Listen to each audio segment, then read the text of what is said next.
नमस्कार मित्रांनो, संकल्प न्यूज चॅनलवरती आपल्या सर्वांचं पुन्हा एकदा सहर्ष स्वागत। आताच्या क्षणाची सर्वात मोठी आणि महत्त्वाची बातमी समोर येत आहे।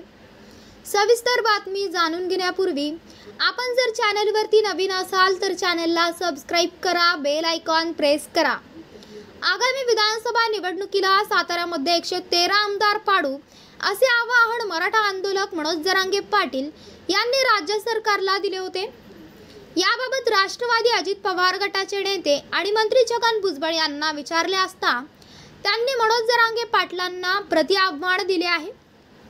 मनोज जरांगे पाटलांमध्ये हिम्मत असेल तर त्यांनी 288 मतदारसंघात उमेदवार उभे करून दाखवावेत आणि माझ्या विरोधात निवडणूक लढवावी असे ओपन चॅलेंज भुजबळांनी त्यांना दिले आहे।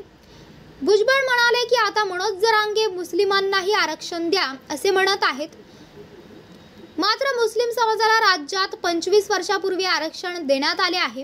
इकडे माळी समाज, तिकडे बागवान, इकडे खाटीक, तिकडे कुरेशी, इकडे कासार, तिकडे मन्यार असे मुस्लिम समाजाला आरक्षण देण्यात आले आहे। मात्र अर्धवट माहिती असणारे लोक असे बोलतात, ते मध्येच बोलतात की मी शेतकऱ्यांचे प्रश्न सोडणार, मी हे करणार वगैरे, तू एकच काम कर, 288 जागा लढव असे आव्हान त्यांनी एका वृत्तवाहिनीला दिलेल्या मुलाखतीत मनोज जरांगे पाटलांना दिले। तर मनोज जरांगे यांनी छगन भुजबळ यांना निवडणुकीत पाडू असे वक्तव्य केले होते। याबाबत विचारले असता छगन भुजबळ म्हणाले की मनोज जरांगेंनी मला पाडण्यापेक्षा माझ्याच विरोधात निवडणूक लढवावी। मला निवडणुकीत पाडले तरी माझा आवाज बंद होणार नाही। मला मागच्या 5 दशकांपासून संघर्ष करायची सवय आहे। रस्त्यावर लढण्याची आणि सरकारमध्ये राहून काम करण्याची माझी तयारी आहे। येवला मतदारसंघात कुणीही येवो, पण मी लाखभर मतांनी निवडून येणार आहे। त्यांनी काहीतरी एकच भूमिका घ्यावी आणि मग बोलावं असा निशाणा त्यांनी यावेळी साधला।